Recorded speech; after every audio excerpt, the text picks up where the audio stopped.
Bismillahirrahmanirrahim. Today we shall discuss about Gamo's theory of alpha decay.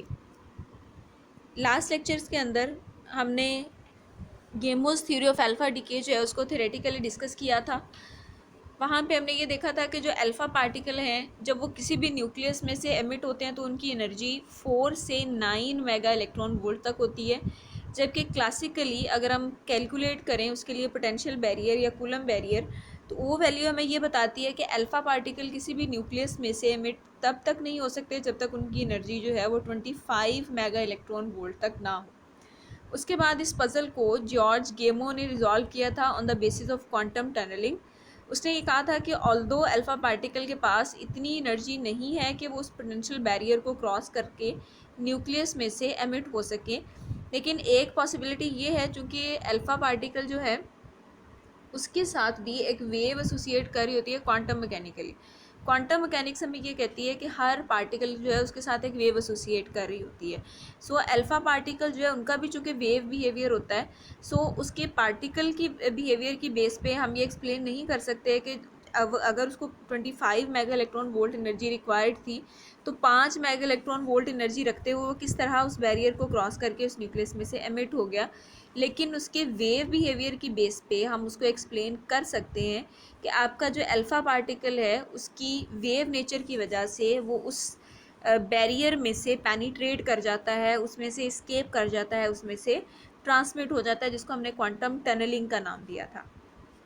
अब कितनी जो है वो अल्फ़ा पार्टिकल के लिए प्रोबेबिलिटी है कि जब वो उस बैरियर की वॉल से दीवारों से टकरा रहा होगा तो कितनी उसके लिए प्रोबेबिलिटी है कि वो उस न्यूक्लियस में से एमिट हो जाए, या अल्फ़ा पार्टिकल के एमिट होने की कितनी प्रोबेबिलिटी है, उसको हमने ट्रांसमिशन प्रोबेबिलिटी का नाम दिया था।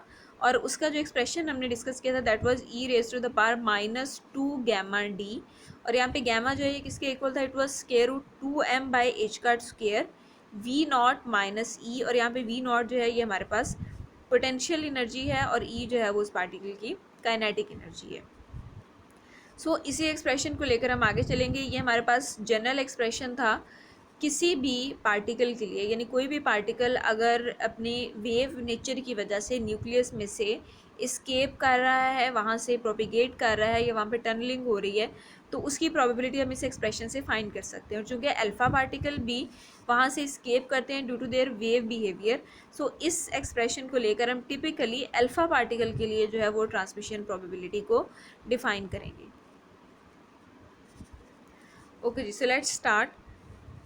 Since the region R equals B is not rectangular, however, if we divide it into small segments, then each segment would behave as rectangle. अब एक चीज़ क्लियर कर लें कि ये जो फार्मूला हमारे पास है प्रोबेबिलिटी फाइंड करने का, ये है रेक्टेंगुलर वेल के लिए, यानी ये जो रेक्टेंगुलर वेल हमने इमेजिन किया है इसके लिए हमारे पास ये फार्मूला है।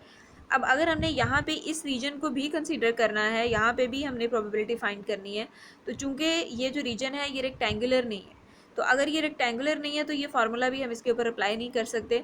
तो उसका सोल्यूशन हम क्या निकालते हैं, हम इस रीजन को स्मॉल पैचेस में डिवाइड कर देते हैं इस तरह से कि हर पैच जो है वो एक रेक्टेंगल के तौर पे बिहेव करे।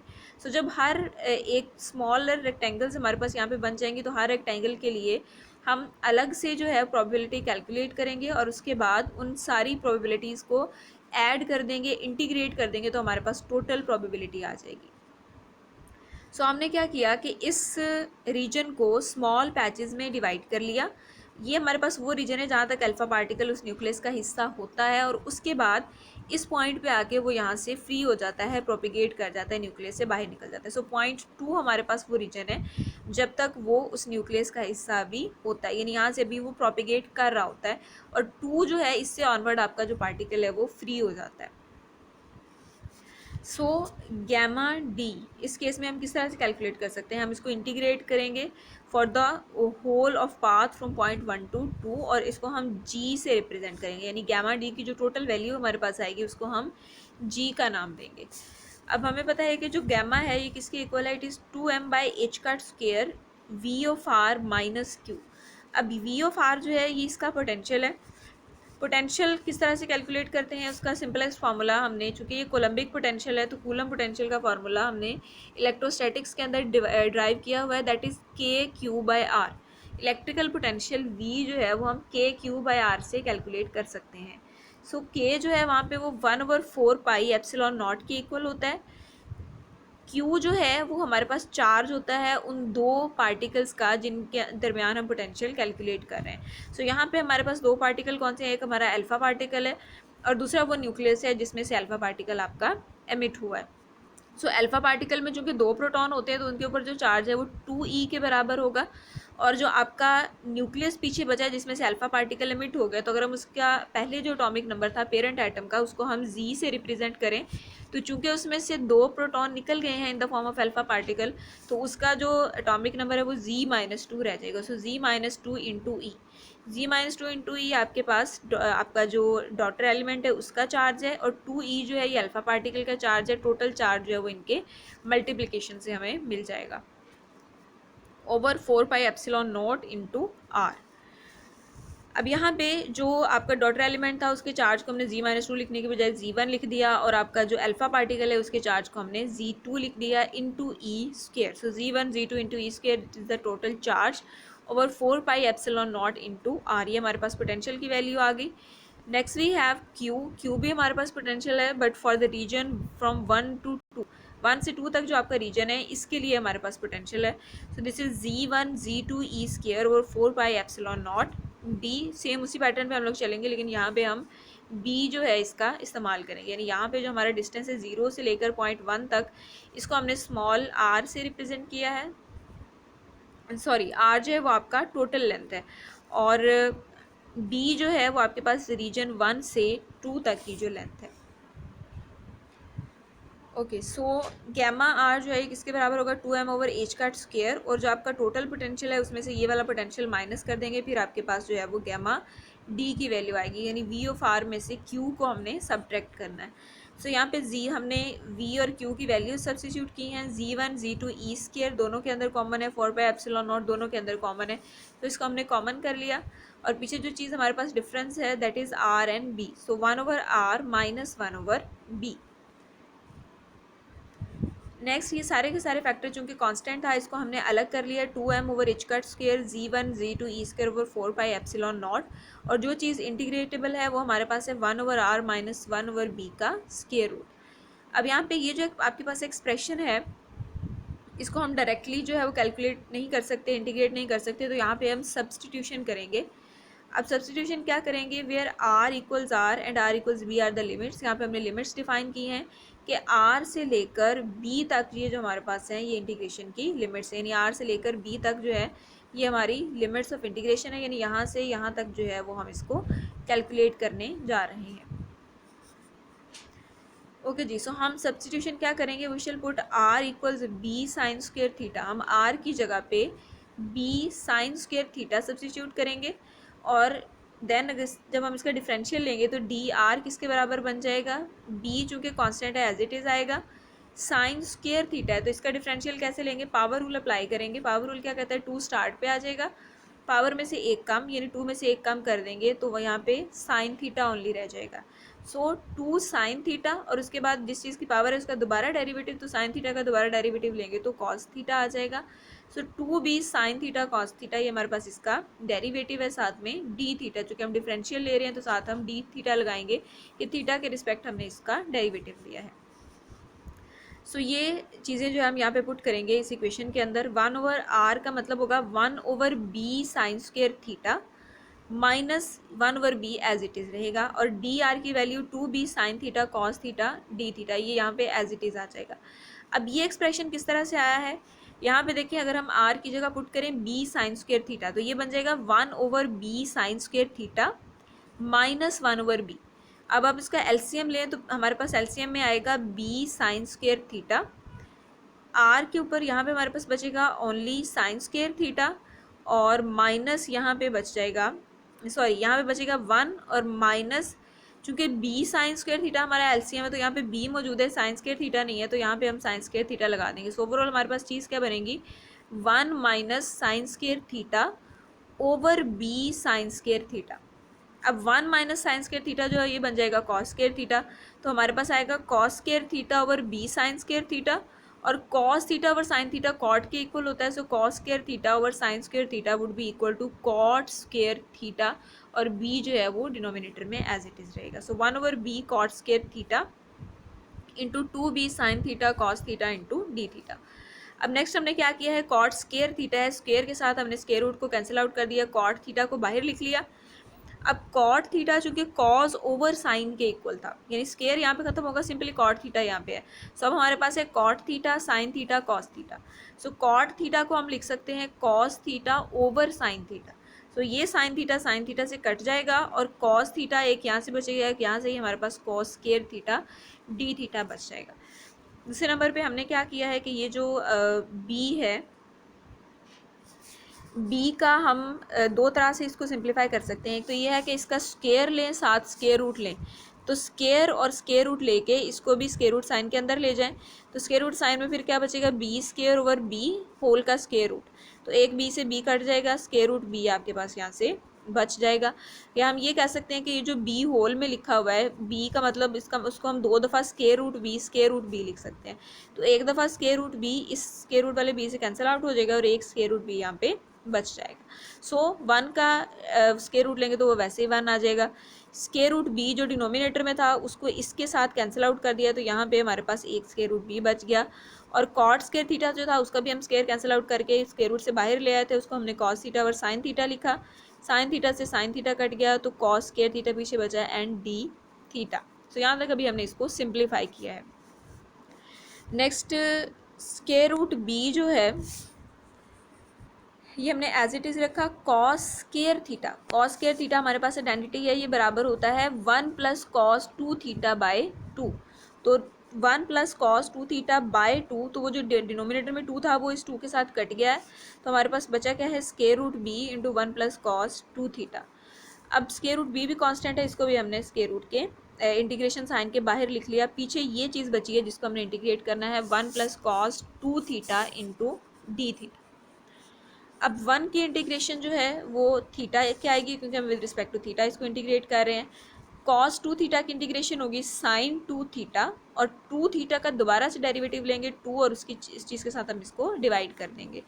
डेरिवेटिव लेते हुए हम क्या करते हैं, कॉस का एंगल का दोबारा से डेरिवेटिव लेते हैं और उस चीज़ के साथ मल्टीप्लाई करते हैं, लेकिन इंटीग्रेट करते हुए हम क्या करेंगे, एंगल का दोबारा से डेरिवेटिव लेंगे, यानी 2 थीटा का फिर से डेरिवेटिव लेंगे जो कि 2 होगा, और उसके साथ हम इस एक्सप्रेशन को डिवाइड कर देंगे। सो यहाँ पे हमने इंटीग्रेशन को सॉल्व कर लिया। अब नेक्स्ट स्टेप क्या है, यहाँ पे हमने लिमिट्स पुट करनी है, जो कि हम ऑलरेडी डिफाइन कर चुके हैं कि जब आर जो है और बी कैपिटल आर और स्मॉल बी हमारे पास लिमिट्स ऑफ इंटीग्रेशन है। सो अगर हमने यहाँ पे सब्सटीट्यूशन की है आर और बी के अंदर, तो हमारी जो लिमिट्स हैं उनके अंदर भी सब जो है वो चेंज आएगा। अब वो चेंज किस तरह से आएगा,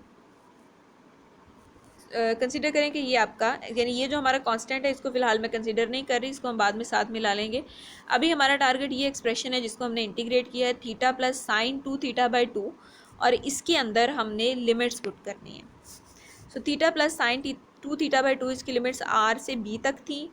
साइन 2 थीटा को हम लिख सकते हैं 2 साइन थीटा कॉस थीटा, यहाँ पे 2 से 2 कैंसिल आउट हो गया, हमारे पास बचा theta plus sine theta cos theta, और लिमिट्स हैं आर से बी तक।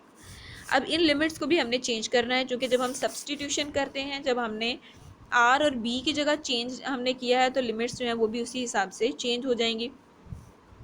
सो when R is equal to R, यानी अगर हम लोअर लिमिट की बात करें कि जब आर जो है वो कैपिटल आर के इक्वल था, उस वक्त ये जो हमने सब्सटीट्यूशन की है R is equal to B sine square theta, ये क्या बन जाएगी, आर की जगह पे हम पुट कर दिया R. So capital R is equal to B sine square theta, sine square theta equals R over B, and sine theta is equal to square root R by B. So sine theta की जगह पे हम ये वाली substitution करेंगे, square root R by B, theta की जगह हम direct sine inverse square root R over B भी लिख सकते हैं। सो ये हमारी लोअर लिमिट हो गई, यानी जहाँ पे आपने आर पुट करना था लिमिट्स में, वहाँ पे हम ये चीज़ सब्स्टिट्यूट करेंगे, यानी साइन थीटा की जगह square root R by B, और थीटा की जगह sine inverse square root R by B. So ये हमारी लोअर लिमिट है। नेक्स्ट अपर लिमिट हमारी बी थी, जो जब आर बी के बराबर होगा उस वक्त हमारा एक्सप्रेशन बन जाएगा B equals B sine square theta, B से बी कट जाएगा, साइन स्क्वायर थीटा 1 के इक्वल, और साइन थीटा भी 1 के इक्वल, क्योंकि 1 का स्क्वायर रूट लेंगे वो भी 1 के इक्वल आएगा। सो साइन थीटा 1 के इक्वल है, थीटा जो है वो साइन इनवर्स 1, और साइन इनवर्स 1 जो है वो π/2 के इक्वल होता है, यानी साइन थीटा 1 कब होता है, जब थीटा हमारे पास π/2 हो। सो चूंकि हमने लिमिट्स को ट्रांसफॉर्म किया है r और b से साइन इनवर्स के रूट आर ओवर बी और π/2 में, यानी अब हमारे पास थीटा की लिमिट्स क्या होंगी, जहाँ पे हमने कैपिटल आर पुट करना था वहाँ पे हम पुट करेंगे साइन इनवर्स के रूट आर ओवर बी, और अपर लिमिट हम क्या पुट करेंगे, थीटा की जगह पे हम लोग π/2। एक और चीज़ क्लियर कर ले, मैंने आपको पहले भी बताया कि जहाँ पे हम लोअर लिमिट पुट कर रहे होंगे, यानी कैपिटल आर की जगह, जहाँ पे हम थीटा की जगह sine inverse square root R over भी पुट कर रहे होंगे, तो वहाँ पे हम साइन थीटा की जगह directly square root R by B भी सब्सिट्यूट कर सकते हैं। सो ये हमारे पास लिमिट्स हैं, ये हमारी लोअर लिमिट है, ये हमारी अपर लिमिट है। अब इन दोनों लिमिट्स को हम इस एक्सप्रेशन में पुट करेंगे, ये जो हमने इंटीग्रेट किया है theta plus sine theta cos theta. So upper limit हमारे पास है π/2, तो π/2 पुट करेंगे, थीटा की जगह π/2, उसके बाद है sine theta cos theta, so sine π/2 और कॉस π/2 माइनस यहाँ पे लोअर लिमिट पुट करेंगे। लोअर लिमिट में थीटा की जगह पे पुट कर दिया हमने sine inverse square root R by B, plus हमारे पास क्या है साइन थीटा कॉस थीटा, तो साइन थीटा की जगह तो सिंपली आ गया square root R by B, और कॉस थीटा किसके बराबर होता है, 1 माइनस साइन स्क्वायर थीटा जो है उसके स्क्वायर रूट के बराबर होता है। सो हमने क्या किया है 1 माइनस, चूँकि साइन थीटा था square root R by B, तो साइन स्क्वायर थीटा जब इसका स्क्वायर लेंगे तो ये कैंसिल आउट हो जाएगा 1 माइनस आर बाय बी और होल का square root. So cos theta 1 minus sine square theta के स्क्वायर रूट के इक्वल होता है। सो ये चीज़ हमने यहाँ पे सब्स्टिट्यूट कर ली। अब नेक्स्ट हमें पता है कि कॉस 90 जीरो के इक्वल होता है। सो वो जब साइन π/2 से मल्टीप्लाई होगा तो इस सारी चीज़ को भी जीरो कर देगा, यहाँ से सिर्फ और सिर्फ π/2 बचा हमारे पास, minus sine inverse square root R by B plus R by B 1 minus square root R by B as it is आ गया। सो इस एक्सप्रेशन को हमने कंबाइन कर लिया, जीरो यहाँ से खत्म कर दिया, π/2 minus sine inverse square root R by B as it is, और ये वाला एक्सप्रेशन भी एज इट इज़। अब ये जो हमने सॉल्व की हैं लिमिट्स इंटीग्रेशन की, यानी लिमिट्स पुट कर दी है हमने उस एक्सप्रेशन के अंदर, तो ये चीज़ हमें वापस मिलेगी। यानी यहाँ से हमने छोड़ा था, हमने यहाँ पे इंटीग्रेट कर दिया था, लिमिट्स पुट करनी थी, तो वो लिमिट्स पुट करने के बाद ये वाला जो आपका एक्सप्रेशन है ये चीज़ एज इट इज़ रहेगी स्क्वायर रूट बी तक, और लिमिट्स पुट करने के बाद जो है वो हमें ये रिज़ल्ट मिला। सो नेक्स्ट हमने क्या किया है, ये भी square root R by B है और ये भी स्क्वायर रूट के अंदर है, तो स्क्वायर रूट के अंदर हम अगर दो स्क्वायर रूट में टर्म्स मल्टीप्लाई हो रही हैं तो हम उनको एक सिंगल स्क्वायर रूट में लिख सकते हैं। सो हमने क्या किया है, आर बाय बी को स्क्वायर रूट के अंदर, एक ही स्क्वायर रूट के अंदर इन सब टर्म्स को लिख लिया है, square root R by B into 1 minus R by B. Next the barrier height at B at R is given as, यानी जब हम पॉइंट बी पे मौजूद हैं, विच इज़ दिस पॉइंट, ये हमारा पॉइंट बी है। सो जब हम इस पॉइंट पे मौजूद हैं आर पॉइंट पे, यानी ये वाला रीजन जो है, तो इसके लिए जो बैरियर हाइट है वो हमारा कूलम बैरियर होगा। वो बैरियर हाइट हम इस फार्मूले से कैलकुलेट कर सकते हैं, z1 z2 E square over 4 pi E naught R, यानी ये बेसिकली हमारा वही पोटेंशियल ही है, जब आर आर के इक्वल होगा उस वक्त आपका जो पोटेंशियल है वो z1 z2 ई स्क्वायर और 4 पाई एप्सिलॉन नॉट आर के इक्वल होगा। ये वही पोटेंशियल का फॉर्मूला जो हमने पीछे भी डिस्कस किया है। अब यहाँ से r किसके इक्वल हो जाएगा, r would be equal to z1 z2 E square over 4 pi epsilon naught b। Similarly barrier height at Q at B is given as, अब B पॉइंट पे, B पॉइंट वो पॉइंट है जब वो उस बैरियर में से आपका जो अल्फ़ा पार्टिकल है वो एमिट होके यहाँ पे आ गया। सो यहाँ पे जो बैरियर हाइट है, यानी जो पहले हमने बैरियर हाइट कैलकुलेट की दैट वाज फॉर पॉइंट 1, वो पॉइंट 1 के लिए थी जिसको हमने B से रिप्रेजेंट किया, और अब जो बैरियर हाइट यहाँ के लिए है, यानी अल्फ़ा पार्टिकल यहाँ से निकल कर जब यहाँ पे आ गया, तो ये वाली जो बैरियर हाइट है उसको हम Q से रिप्रेजेंट करेंगे। सो this is z1 z2 E square over 4 pi epsilon naught b, क्योंकि यहाँ पे हमने r की जो वैल्यू थी उसको b से रिप्रेजेंट किया था, तो यहाँ से b जो है b को इस तरफ ले जाएंगे, q यहाँ पे आके डिवाइड हो जाएगा, z1 z2 E square over 4 pi epsilon not q। तो अगर हम इन दोनों इक्वेशंस को डिवाइड करें इक्वेशन 4 को 5 के साथ, तो r बाय स्मॉल b, और यहाँ पे ये चीज़ कैंसिल आउट हो जाएगी, z1 z2 E square 4 pi epsilon not, और हमारे पास बचेगा q बाई b, क्योंकि यहाँ पे बचेगा 1 ओवर b और यहाँ पे बचेगा 1 ओवर q। तो बटे के नीचे जो बटा है तो क्यू ऊपर चला जाएगा, it would be Q by B. So R over B जो है वो क्यू बाय बी के इक्वल है। सो हम क्या करेंगे, हमारा जो एक्सप्रेशन हमने इंटीग्रेट किया है यहाँ पे आर ओवर बी की जगह पे हम capital Q over capital B put करेंगे। So Q over B minus square root Q by B into one minus Q by B, सारा का सारा एक्सप्रेशन हमने एज इट इज लिख लिया। अब यहाँ पे ये चीज़ थी pi by two minus sine inverse something, तो यहाँ पे हमने आइडेंटिटी यूज़ की है, उस आइडेंटिटी को हम यहाँ पे एलेबोरेट करेंगे ये चीज़।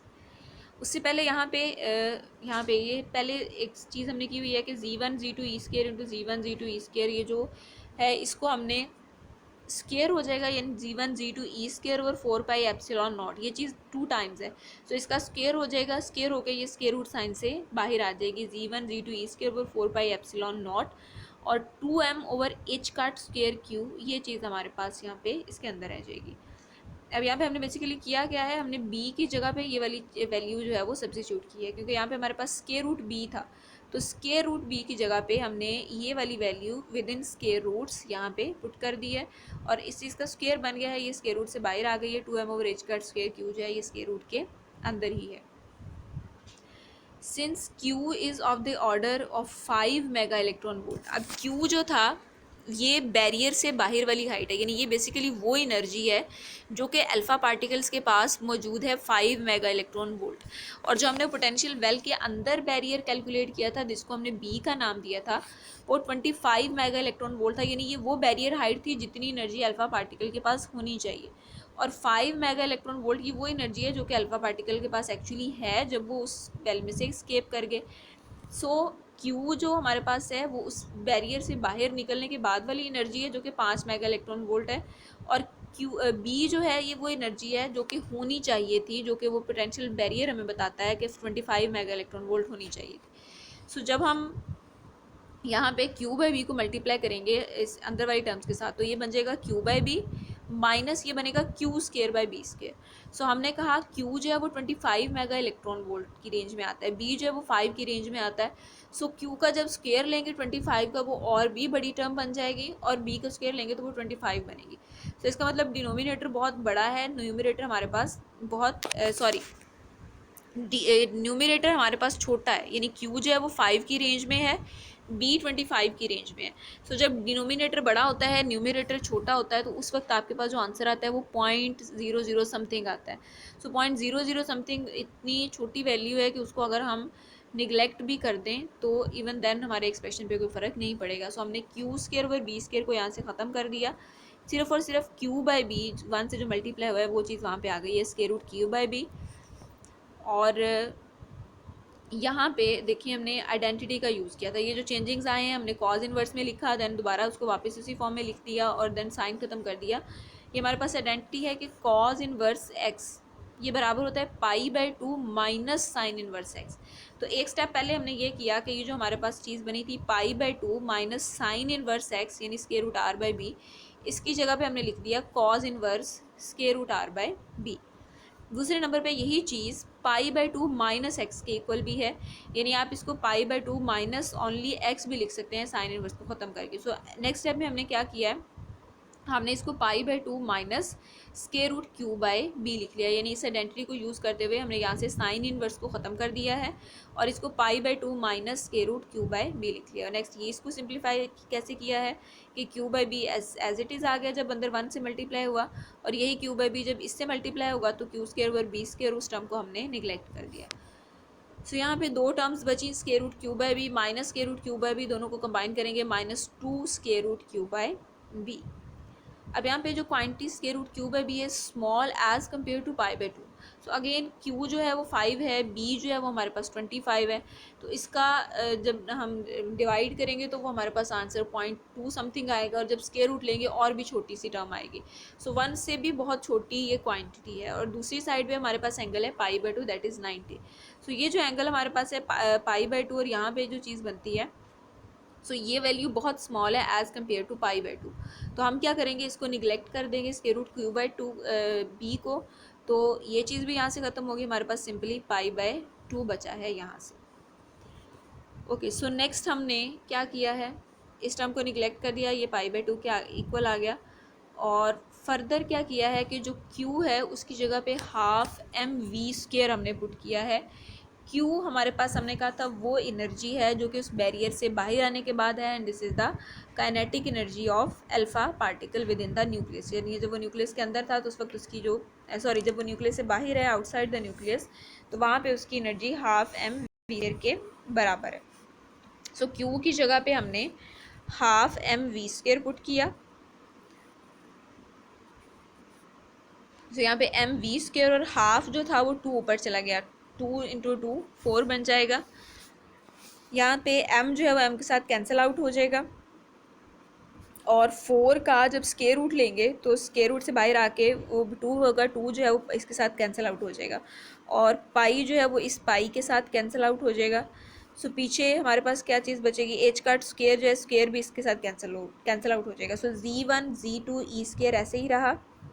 4 एप्सिलॉन नॉट पाई जो है वो पाई से कट गया। सो 4 एप्सिलॉन नॉट, यहाँ तक ये चीज़ सॉल्व हो गई। इसको हमने क्या किया, m से m काट दिया, 2 और 2 का मल्टीप्लाई किया, 4 का स्क्वायर रूट लिया, 2 आया, और वो 2 इस 2 से कट गया। ये चीज़ भी यहाँ से ख़त्म होगी। पीछे के बचा एच का square over v² square root के अंदर, तो एच का स्क्वायर और v चूँकि दोनों का स्क्वायर है तो स्क्वायर रूट से कट जाएगा, एच काट और v हमारे पास बाकी बचेगा। सो this is the value of g जो कि हमने कैलकुलेट की है for the alpha particles. So probability जो है जिसको हमने स्टार्ट में डिफाइन किया था, दैट वाज ट्रांसमिशन प्रोबेबिलिटी। सो ये e की पावर -2 गैमा d के इक्वल थी, और गैमा d जो है इसको हमने g का नाम दिया। तो सो ओवरऑल हमारे पास जो प्रोबेबिलिटी है वो e की पावर -2g के इक्वल थी। अब हमने गैमा d यानी g की जो वैल्यू है उसको कैलकुलेट किया है अल्फ़ा पार्टिकल्स के लिए, और इस वैल्यू को हम इसमें पुट करेंगे, यानी प्रोबेबिलिटी जो है वो e की पावर -2g के इक्वल थी। सो ये g की वैल्यू हमने यहाँ पे पुट की, z1 z2 e² over 4 pi epsilon naught h cut v है। तो 2 जो है वो 2 से कैंसिल आउट 4 से कैंसिल आउट हो जाएगा, तो यहाँ पे 2 बाकी बच जाएगा। So this is the probability of tunneling for one attempt of alpha particle trying to come out. यानी वो अल्फा पार्टिकल जो कि उस न्यूक्लियस में से बाहर आने की कोशिश कर रहा है, तो जब वो एक अटैम्प्ट करेगा मतलब एक बार जब वो उस बैरियर से टकराएगा और उसमें से पेनिट्रेट करके बाहर आने की कोशिश करेगा, तो कितने चांसेस हैं कि वो उस बैरियर में से बाहर आ जाए, ये एक अटैम्प्ट के लिए प्रोबेबिलिटी की वैल्यू है। This value of probability is so small and alpha particle will not commonly come out. अब ये जब वैल्यू हम कैलकुलेट करते हैं तो ये इतनी स्मॉल वैल्यू आती है कि हम कहते हैं कि अल्फ़ा पार्टिकल का तकरीबन ज़ीरो चांस है, यानी कोई चांस नहीं है कि वो उसमें से बाहर आ सके, इतनी लेस प्रोबेबिलिटी है। So it will move back and fourth along the diameter and make several attempts पर unit time and each time the probability is p। सो एक दफ़ा नहीं, वो बहुत दफ़ा जो है वो वहाँ पे बैक एंड फोर्थ मूव कर रहा है, और वो जो मूव कर रहा है वो अभी उस पोटेंशियल वेल के अंदर है, उस वेल की दीवारों के साथ जो है वो बैक एंड फोर्थ मूव कर रहा है, उसके साथ बार बार आके टकरा रहा है। सो हर दफ़ा जब वो टकराएगा तो उसकी जो उसमें से बाहर आने की प्रोबेबिलिटी है, अल्फ़ा पार्टिकल के एमिट होने की प्रोबेबिलिटी है, उसको हम p से रिप्रेजेंट करेंगे। सो एक यूनिट टाइम के अंदर, मतलब एक सेकेंड के अंदर वो कई दफ़ा जो है वो उससे टकराएगा। So if lambda is the probability of decay per unit time, अगर हम कहें कि लेमडा हमारे पास उसके डिके की प्रोबेबिलिटी है पर यूनिट टाइम, p जो है ये प्रोबेबिलिटी है कि एक अटैम्प्ट जब वो करेगा तो उसके बाहर आने के कितने चांसेस हैं, और लैम्डा जो है ये हमें बताएगा कि एक सेकंड के अंदर कितनी दफ़ा जो है वो अल्फ़ा पार्टिकल का डिके हो सकता है। सो लैम्डा कैसे कैलकुलेट करेंगे, number of attempts per unit time, एक यूनिट टाइम में वो कितनी अटैम्प्ट्स करता है, इनटू प्रोबेबिलिटी पर अटैम्प्ट। प्रोबेबिलिटी को नंबर ऑफ अटैम्प्ट से मल्टीप्लाई करेंगे तो हमारे पास टोटल आ जाएगा कि एक सेकंड में जब वो उसके साथ कोलाइड करेगा तो उसके डिके करने के कितने चांसेस हैं, यानी एक सेकंड में कितना डिके हो सकता है उसके चांसेस हमें यहाँ से पता चलेंगे। So lambda is equal to F into P. अब यहाँ पे एफ़ की वैल्यूज़ हमने लगानी है। एफ़ क्या है हमारे पास, number of attempts per unit time. If alpha particle are moving along 2r diameter of a nucleus with speed v naught, the time taken to move from one end to the other is 2r over v naught. अब यहाँ पे देखें 2r जो है, यानी यहाँ से यहाँ तक वेल का डायमीटर हमने r कंसिडर किया था। सो एक दफ़ा इस तरफ को जाएगा तो r, और जब वापस आके दूसरी वॉल से टकराएगा तो 2r। तो टोटल डिस्टेंस जो उसने कवर किया दैट इज़ 2r, और v नॉट उसकी स्पीड है। सो हमें पता है बेसिक जो हमारा डिस्टेंस फार्मूला है s इक्वल्स वी टी, और t जो है वो s ओवर v के इक्वल है। सो s जो है वो टोटल डिस्टेंस है 2r ओवर v जो है हमारे पास स्पीड है, सो 2r ओवर v नॉट। अब 2r ओवर v नॉट जो है ये हमारे पास टाइम है, और f जो है इसको आप फ्रीक्वेंसी कंसीडर कर सकते हैं, जिस तरह हम कहते हैं नंबर ऑफ वाइब्रेशंस पर यूनिट टाइम। इसी तरह number of attempts per unit time, जब वो वहाँ पे ट्रैवल कर रहा होगा तो कितनी अटैम्प्ट्स करेगा एक सेकंड में, that is the frequency. So frequency जो है वो टाइम पीरियड का रेसिप्रोकल होती है। सो एक अटैम्प्ट के लिए, यानी एक साइकिल के लिए जो उसको टाइम लगेगा वो उसका टाइम पीरियड है, उसको हमने कैलकुलेट किया, that is 2r over v not, और फ्रीक्वेंसी जो है वो इसका रेसिप्रोकल होगी, that is v not over 2r। So the kinetic energy of alpha particle inside the nucleus, इसको हमने क्वेश्चन 10 कह दिया, ये आपने याद रखना है, क्वेश्चन 9 को भी आपने याद रखना है। The kinetic energy of alpha particle inside the nucleus. अब वो जो पीछे हमने कैलकुलेशन की थी दैट वाज अबाउट जब वो अल्फा जो है वो उसमें से बाहर आ गया था, वहाँ पे जो हमने क्यू वैल्यू लिखी थी वो वैल्यू थी जब वो वहाँ से बाहर आ गया था। सो जब वो विद इन अल्फा वो न्यूक्लियस के अंदर है तो वहाँ पे उसकी जो कैनेटिक एनर्जी है that would be equal to Q plus V naught. अब वी नॉट जो है वो पोटेंशियल है जब वो उसके बैरियर को क्रॉस करेगा, प्लस क्यू आपके पास वो एनर्जी है जब वो उसमें से बाहर आ जाएगा। सो टोटल जो काइनेटिक एनर्जी है that would be Q plus V naught. तो यहाँ से वी नॉट किसके बराबर आएगा, that is equal to square root 2q plus V naught over M. यानी हमने बेसिकली क्या किया है, वी नॉट स्केयर, यहाँ से हमने कैलकुलेट करना है स्पीड। ये चीज़ आपने याद रखनी है, ये जो स्मॉल वी नॉट है दिस इज़ द वेलोसिटी, और जो कैपिटल वी नॉट है ये हमारे पास उसका पोटेंशियल है या उसकी पोटेंशियल एनर्जी है। सो यहाँ पे 2 जो है इसको हम मल्टीप्लाई कर देंगे q प्लस वी नॉट के साथ, m जो है वो इधर आके डिवाइड हो जाएगा। So 2 into Q plus V naught over m, ये वी नॉट स्केयर के इक्वल होगा, और वी नॉट कैसे मालूम करेंगे, इस सारी टर्म का स्केयर रूट ले लेंगे। अब ये जो इक्वेशन 11 है वी नॉट की वैल्यू है, इसको इक्वेशन 10 के अंदर पुट करें, यानी ये जो हमने फ्रीक्वेंसी के लिए फार्मूला ड्राइव किया, यहाँ पे वी नॉट की जगह ये वैल्यू हम पुट करेंगे q plus V naught over m, और वहाँ पे हमारे पास क्या था 2r था। तो हमने चूँकि वी नॉट की वैल्यू स्केयर रूट के अंदर है तो 2r को भी स्केयर रूट के अंदर लेके जाना है। सो 2r को स्केयर रूट के अंदर कैसे लिखा जा सकता है कि आप इसका स्केयर और स्केयर रूट ले लें। तो स्केयर लिया 2 का 4 बन गया, r का स्क्वेयर लिया r स्क्वेयर, फिर हमने उसको स्केयर रूट साइन में इस एक्सप्रेशन के साथ लिख दिया। सो 4r स्क्वेयर यहाँ पे इंटर हुआ, 2 जो है वो 4 से कट गया, 2 बन गया, और r square as it is. अब ये हमारे पास फ्रीक्वेंसी की वैल्यू आ गई, इसको हम पुट करेंगे इक्वेशन नंबर 9 के अंदर, यानी यहाँ से हम बेसिकली लैम्डा की वैल्यूज़ निकाल रहे हैं। सो यहाँ पे ये हमारे पास f की वैल्यू आ गई फ्रीक्वेंसी की, और ये प्रोबेबिलिटी p की वैल्यू है जो कि हम पिछले पूरी डेरिवेशन के अंदर ड्राइव कर चुके हैं, e raise to the power minus z1 z2 E square over 2 epsilon naught h cut into v। So यहाँ पे लैम्डा जो है ये डिसइंटीग्रेशन कांस्टेंट, और ये डिसइंटीग्रेशन कांस्टेंट हम रेडियो एक्टिविटी को जब हमने स्टडी करना स्टार्ट किया था वहाँ पे भी हम देख चुके हैं, that was log of 2 over T half के बराबर है। वहाँ पे हमने टी हाफ का यानी हाफ लाइफ का फार्मूला लिखा था, तो हमने कहा था कि हाफ लाइफ जो है वो 0.693 ओवर लैम्डा के इक्वल है, और वो जो 0.693 है वो लॉग ऑफ 2 के इक्वल होता है। सो टी हाफ यानी हाफ लाइफ जो है वो बराबर है लॉग ऑफ 2 ओवर लैम्डा, और लैम्डा की वैल्यू निकालनी है तो लैम्डा को दूसरी तरफ ले जाएंगे, टी हाफ को इधर लाके डिवाइड कर देंगे।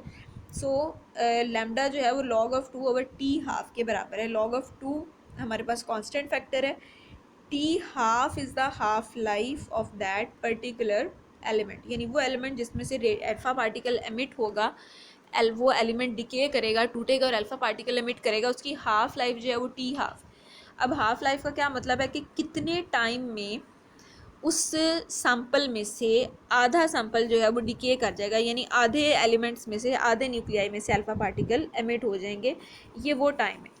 और इस एक्सप्रेशन में आप देख सकते हैं कि जो टी हाफ है ये बेसिकली एनर्जी के इन्वर्सली प्रोपोर्शनल है, यानी ये क्यू जो है ये भी एनर्जी है, वी नॉट भी हमारे पास एनर्जी है, तो ये उस पार्टिकल की अल्फा पार्टिकल की टोटल एनर्जी जो कि वो इनसाइड द न्यूक्लियस कंटेन कर रहा है उसके डायरेक्टली इन्वर्सली प्रोपोर्शनल है।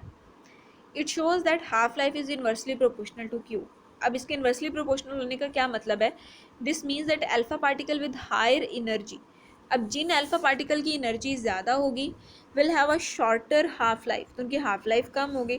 हाफ लाइफ कम होने का मतलब कि बहुत कम टाइम में ज़्यादा एलिमेंट्स जो हैं वो डिके करेंगे, यानी ज़्यादा अल्फा पार्टिकल एमिट होंगे। सो हम कह सकते हैं कि जिस अल्फा पार्टिकल की एनर्जी ज़्यादा होगी उसके वहाँ से एमिट होने के चांसेस भी ज़्यादा हैं, क्योंकि शॉर्ट हाफ लाइफ का मतलब कि बहुत कम टाइम लगेगा उस अल्फा पार्टिकल को वहाँ से एमिट होने में।